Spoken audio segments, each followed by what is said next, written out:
Sebab ada hadis palsu ni membawa kepada radikalism. Kita ni ramai umat Islam ni tak tahu pun mana satu hadis yang betul, mana satu hadis yang palsu. Kalau phone call melalui Grab punya app tu, fail. Pemandu healing jangan benarkan orang ambil kesempatan. Orang berhak bagi pendapat, kita berhak komen balik. BBC and CNN is being biased. Kenapa harga minyak naik? Inilah satu-satunya parti yang kata kami boleh turunkan harga minyak. Sedangkan Petronas dah kaut untung di peringkat antarabangsa. Ini negara saya, ini tanah air saya, minyak tu pun saya punya.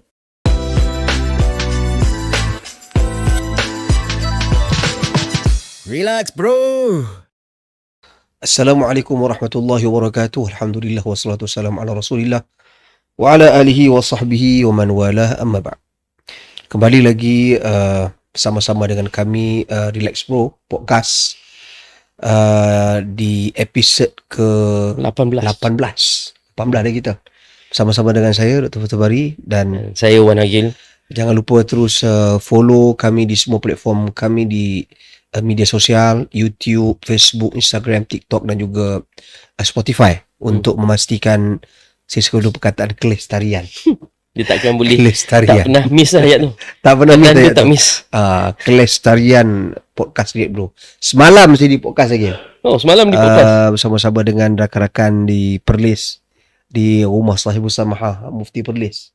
Oh, Dr. Mazhar. Dr. Mazhar bersama dengan Dr. Rozaimi. Oh, tu Zaimi pun ada. Dr. Rozaimi pun ada. Oh, Jadi tapi topik semalam lain lah. Topik semalam Topik. ada lebih kepada akademik sikit, topik pasal perihal hadis palsu. Hadis palsu yang mana impak dan kesannya membawa kepada antaranya membawa kepada radikalism. Okey. Saya ingat dulu lagi lah TPM Datuk Seri Zahid Hamidi ketika beliau menjadi TPM pada waktu itu tahun 2015, 16, 17, 18 kan. Ketika itu beliau menyambut cadangan dan idea dalam Perhimpunan Agung UMNO perihal penubuhan lajnah tashih hadis kebangsaan. Okey. Dan diletakkan di bawah KDN tau. Di bawah KDN, Kementerian Dalam Negeri. Kenapa? Kerana pada ketika itu saya cadangnya dalam Perhimpunan Agung. Beliau sebagai timbalan presiden, naib presiden, menyambut cadangan tersebut dan terus laksanakan. Itu poin untuk Datuk Seri Zahid. masih ada lah. Masih ada lagi. Cuba sekarang ni saya harap Datuk Seri Saifuddin continue dan sambung dan kemas kini Tapi kan. apa fungsi lajnah ni? Matlamatnya sebenarnya adalah untuk fokusnya adalah mendepani hadis-hadis palsu. Hadis-hadis palsu yang mana yang boleh membawa kepada radikalism. Sebab ada hadis palsu ni membawa kepada radikalism. Jadi kena faham sejarah dia banyak sejarah. Contoh saya bagi simple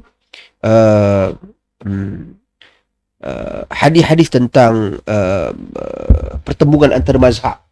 Okey. Contohnya diriwayatkan disandarkan kepada Nabi SAW. Okay. Bagi mereka yang membawa aliran mazhab Hanafi contohnya, buat hadis palsu tentang keburukan Imam Syafi'i. Okey. Saya kuno fi ummati rajulun yuqalu lahu Muhammad ibn Idris adarru ala ummati min iblis. Okey, akan ada di kalangan umatku orang yang bernama Muhammad bin Idris Syafi'i, dia lebih teruk daripada iblis. Jadi kemudian daripada belah mazhab Syafi'i pula buat pula hadis palsu untuk mengkritik mazhab Hanafi. Hanafi yang mengatakan saya kuno fi ummati rajulun yuqalu Abu Hanifah wa huwa majus ummati. Akan ada di kalangan umatku lelaki bernama Abu Hanifah, dia adalah majusi umatku. La ilaha illallah. Dia macam propaganda. Yes. Alat propaganda. Dan alat propaganda ini dia membawa kepada apa? Bila pemalsuan hadis ni berbunuhan. Sebab itu kalau kita tengok dalam sejarah Ottoman dulu ataupun Uthmaniyah, kerajaan Uthmaniyah dulu, ada berlaku sehingga pertembungan antara mazhab Hanafi dengan Syafi'i sehingga berbunuhan. Betul. Radikalism. Betul. Sebab itu kita angkat cadangan ini kepada Datuk Seri Zahid pada waktu itu dan beliau ambil. Dan saya nak relate dengan apa yang tajuk kita yang pertama ni, radikalism. Tapi sebelum tu begitu, saya ada 2-3 soalan nak tanya. Pasal kita tak pernah bincang pun. Kita tak bincang Ini kita tak bincang topik ni. Dia quite interesting sebab bila cerita pasal hadis ni, kita ni umat Islam ni ada dua benda yang kita akan ikutlah. Al-Quran dan hadis.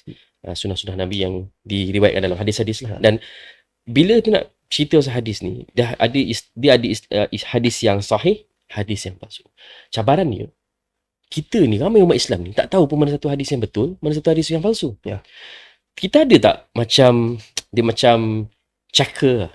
You boleh check, you masukkan nombor hadis tu, ataupun masukkan ayat keyword hadis tu, kita check ada satu global organisation OIC commission buat satu platform yang boleh membenarkan umat Islam seluruh dunia check hadis ni sahih atau tidak.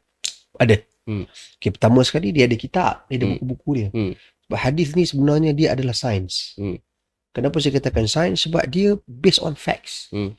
Kita boleh check hadis itu riwayat siapa, daripada siapa, tok guru dia siapa, tok guru pada tok guru dia siapa, sampai pada Nabi SAW. Kita boleh check ke semua dia punya galur dia lah. Even kita boleh check contoh macam tokoh-tokoh ilmuwan Islam yang besar seperti Al-Imam Ibn Asakir. Dia karang kitab Tarikh Dimashq. Nama macam kitab sejarah Damsyik.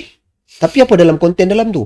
Dia mengumpulkan semua ilmuwan hadis yang masuk ke Damsyik, yang membawa hadis riwayatkan di dalam Damsyik, dan ambil hadis daripada ilmu ulama dalam Damsyik. Bila dia masuk, bila dia keluar, hadis apa dia ambil, hadis apa dia bawa masuk, hadis apa dia bawa keluar. Dengan siapa dia belajar, siapa anak murid dia, siapa tok guru dia. So up to that level. Puluhan jilid kitab. Bukan itu saja. Ada tarikh Baghdad, ada tarikh Jurjan, ada tarikh macam-macam jenis kitab. Tak kira lagi itu baru satu. Ribuan kitab hadis. Kita boleh diagnose satu-satu. So jangan tipulah berkenaan dengan periwayatan hadis. Jangan tipu berkenaan dengan periwayatan sanad. Orang boleh cakap je hadis tapi kita boleh check. Okay, kalau tanya apps terkini, ada banyak sebenarnya apps yang boleh semak hadis. Okay, contohnya kami sendiri bersama dengan rakan-rakan kita support satu apps yang dilakukan oleh rakan-rakan saya sendiri. Semak hadis. Semakhadis.com. So semakhadis.com. Sekarang ni dalam semakhadis.com itu kita dah himpunkan lebih 14,000 hadis lemah dan palsu. Kita fokus yang tu dulu. So kita dah lemah dan palsu dulu. Which is kenapa kita datang inisiatif ini? Kerana hadis ni kadang-kadang orang bahaskan dia rutin base tau. Contoh, bila masuk bulan Rejab, hadis pasal Rejab. Ada hadis pasal solat raghaib lah, hadis pasal itu. Benda-benda yang Nabi SAW tak buat, dan hadis itu lemah, bahkan ada yang palsu. So, jadi kita create benda tu. Jadi orang boleh check hadis ni, kita try check dalam semakhadis.com. Hadis ni apa kategori dia? Dia kalau nak untuk pendengar dan penonton, nak tulis dia punya semak ni, semak SEMAK hadis HADIS. Nanti boleh kita minta letakkan dalam kita punya caption tu. Semakhadis.com. Ni semak hadis dengan mudah. Dia boleh masuk carian, masuk keyword. Dia kata semak sebelum sebar. Which is good lah. Ada lebih 14,000 hadis lemah dan palsu telah berjaya dimasukkan. Yang ni kita boleh share dengan penonton dan pendengar. Sebenarnya tadi kita nak sembang tu. Cuma saya cerita berkenaan dengan radikalisme ni. Sebab kita baru-baru ni, tak silap saya, 2 episod yang lepas, kita ada komen pasal statement kenyataan YB ngeh faham. Dan tiba-tiba kita dengar rumah dia kena bakar lah pula dengan molotov cocktail. Betul. So walaupun akhirnya siasatan telah terbukti bahawasanya orang yang membakar tu tak ada kaitan dengan politik. Betul. Kan? Tapi persepsi awal yang muncul tu, yang mengatakan bahawasanya orang yang bakar ni adalah maybe orang yang tak setuju dengan kenyataan dia, contohnya. Macam-macam lah. Ada yang kata pada muka kena bakar. Macam-macam netizen komen. Netizen punya komen ni kadang panas. Kita pun tak tahan nak dengar. So ini saya pun sendiri sebenarnya telah komen isu ni dalam Facebook saya. Bagi pandangan tentang kita. Pertama sekali saya senang je sebut, kita tak tahu siapa yang buat, jangan tuduh. YB ngeh pun dia tak boleh tuduh siapa-siapa. Kita pun tak boleh tuduh siapa-siapa. Betul. Biar polis buat siasatan lah dan buat keputusan. Itu satu. Lepas tu yang keduanya, kita kena mula tekankan lah etik dalam berbeza pendapat. Okay? Saya tak kata YB ngeh berhak memberi pendapat tersebut. Okay? Cumanya bila kita berbeza pendapat dengan orang berhak bagi pendapat, kita berhak komen balik, betul tak? Betul. YB ngeh pun kena bersedia. Dia tak boleh one way street. Dia tak boleh one way. Okay? Dia berhak bagi pendapat yang dia rasa okey. Kita berhak komen dan kritik dia balik. Tapi adakah kita berhak serang rumah dia? Bakar rumah dia? Yang ni yang bahaya. Ni radikal lah. Yang ni yang radikal. Sebab tu Nabi sebut di dalam hadis, golongan-golongan yang akan muncul di akhir zaman ini, antaranya golongan-golongan yang dilabelkan ulama ahli sunnah wal jamaah sebagai khawarij. Saya bukan kata kes ni mana-mana. Cuma idealisme tu. Yusi'unal qil yuhsinunal qil wa yusi'unal fi'l. Maksudnya cakap ni cukup baik, cakap dengan ayat Quran, dengan hadis, tapi tindakan jahat. Yaqra'unal Quran, baca Quran, la yujawizu taraqiyahum, tapi tak melepasi kedengkung mereka. Sebab apa? Sebab dia pun tak faham maknanya, dia pun rasa dia buat benda tu betul. Ayat perkataan betul, marah kat ngeh tu betul, contoh. Tapi pergi bakar rumah dia tu salah. Itu salah. Itu salah. Tapi dia rasa betul. Dia rasa dia betul. Dia betul. Kadang-kadang mungkin yang peristiwa ngeh tu, YB ngeh tu orang lain. Tapi saya hanya bagi contoh supaya kita ni mula menekankan soal etik dalam berbeza pendapat. Dan satu lagi, orang yang berani bercakap ni, dia pun kena muhasabah juga. You next time you pilihlah perkataan you. Kerana you punya perkataan you yang juga sifatnya ada unsur-unsur radikal. You memberikan respon, membuatkan orang yang radikal juga memberikan respon. Betul. Macam kita dah bincang kan dalam episod yang lepas, kenyataan-kenyataan yang dikeluarkan oleh kepimpinan DAP ni. Macam saya katalah, kita tidak menolak hak untuk bebas bersuara. Semua orang ada hak. Macam Dok kata tadilah. Bila you ada hak bebas bersuara, you pun kena terima hakikat orang lain ada hak untuk respon. Dan macam saya kata, setiap kenyataan yang dikeluarkan akan ada consequences. And you have to be ready for it. Cuma kita tak harap pun sampai tahap orang bakar rumah dia. Tak. Yang kita sangat-sangat kita pun mengecam tindakan orang-orang ni. Saya pun sendiri, saya peribadi saya tak setuju. Saya rasa Dok pun tak setuju.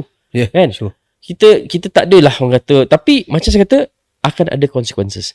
And isu-isu yang dimainkan yang menyentuh sensitiviti agama, bangsa ni, we know it will end bad. It will end bad. Jadi itu. Kita tahu yang akan ada reaksi yang radikal sebegini. Sejauh mana dia sanggup pergi, kita tak tahu. Dan kita harapkan semoga insiden ini berhenti setakat ini saja. Dan jangan kita ambil tindakan yang orang kata melampaui batas. Hanya sebab dia mengatakan sesuatu perkara yang kita tak suka, dan kita kena terima hakikat bahawa dia ada hak untuk menyatakan hal-hal yang dirasakan sesuai dan betul di dalam konteks dia, dan kita hanya kena ambil tindakan dengan memberi pandangan balas, beri pandangan balas dan mungkin mengecam. Kalau rasa tak suka sangat, kecam. Janganlah kita bakar rumah orang, tak baguslah. Dan satu lagi mungkin saya nak kongsi pandangan ataupun satu statement nasihat Imam Syafi'i rahimahullah. Bila dia berbeza pendapat dengan kawan dia kata, apa kata dia, apakah tidak boleh kita ini perkukuhkan persaudaraan kita, walaupun dalam keadaan kita berbeza pendapat. So jadi perbezaan pendapat ni sebenarnya bukan satu kewajaran untuk kita memutuskan silaturahim. Bukan menjadi satu kewajaran untuk kita memaki, hama, mencerca. Jauh sekali melakukan tindakan dan kekasaran yang di luar daripada norma-norma dan nilai-nilai agama.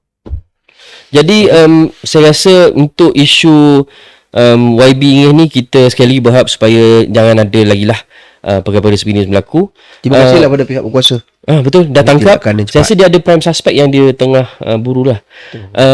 Perkara yang kita macam biasa tak pernah kita lupa untuk update penonton dan pendengar adalah berkenaan dengan rakan-rakan dan sahabat-sahabat kita di Palestin. Tapi hari ini kita nak sentuh tentang progres ICJ. Yang mana South Africa memfailkan kes di mahkamah, di ICJ terhadap Israel tentang dah start pun dia punya representasi, dia punya ICJ proses, International Court of Justice di bawah UN. Yang satu lagi tu ICC, International Court of Criminal. Jadi Court of Criminal ni dia tak pergi sebab Israel tak iktiraf Jadi dia iktiraf ICJ sebab dia punya pemimpin terdahulu dia sign convention UN tu untuk iktiraf ICJ. Now dia terpaksa adapt lah. Cumanya kita mendapati bahawa ada media-media barat ni masih lagi tak erti bahasa lah. Bila South Africa punya team bentangkan kes, tak ada live. Tapi bila You kritik sikit lah in English BBC dengan CNN ni, you kritik nanti cut nanti masuk dalam Ha. Twitter ke tiba. so dia macam ni. BBC and CNN is being biased. Is being biased. They are being biased because semasa the South Africa team present the case, there is no live streaming. But you push a live streaming for the Zionists when they present the case on rebuttal. This is not fair. If you believe in justice, it's still a process of justice. It will take some time. Be fair and allow live streaming for both parties lah. Ini untuk pendengar, apa yang saya cuba katakan, ini adalah message kepada CNN dan BBC. Tolonglah, kita minta adil dalam live stream kes South Africa terhadap Israel di ICJ, supaya masyarakat dunia, dia kenapa penting untuk penonton dan pendengar semua kena faham. Walaupun proses di ICJ ni akan mengambil masa yang lama, dok. Setahun, 2 tahun, 3 tahun, mungkin 5 tahun.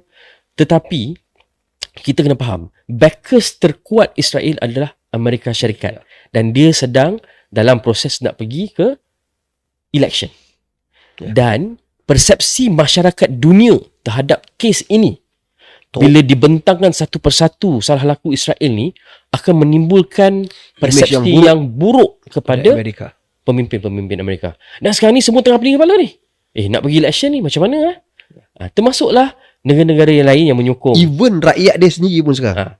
Yang menyokong pembunuhan bangsa Palestin yang dibuat oleh Israel. Jadi kita sentiasa mendoakan supaya sahabat-sahabat kita di Palestin sentiasa dilindungi Allah Ta'ala, dan kita mengharapkan keadilan. Walaupun kita tahu ICJ ni tak adalah sehebat ICC, tapi sekurang-kurangnya kita dapat lagi berita semalam, Indonesia dengan, tak silap saya, Slovenia menyokong tindakan South Africa. Malaysia dah awal. PMX, terima kasih. Okey, jadi ini antara 3 topik lah termasuk hadis tadi yang awal untuk kita bincang. Kita akan kembali selepas ini.